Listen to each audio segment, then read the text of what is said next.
Hey fellow gamers, welcome to Gaming Basics, your one-stop solution for mastering the essentials.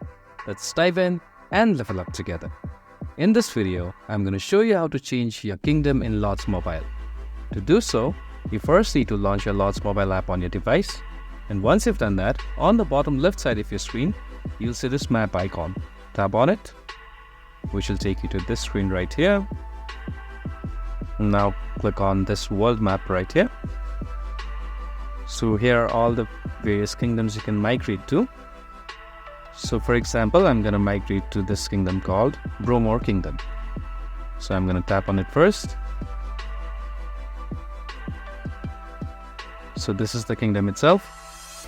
And now tap on any of the empty spaces here, like so, and you'll see this option called Migrate.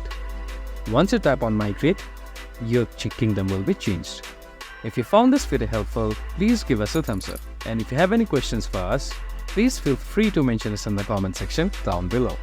Also, don't forget to hit that subscribe button and ring the notification bell so you never miss out on our latest guides and tutorials. This has been your host Stace. Happy gaming!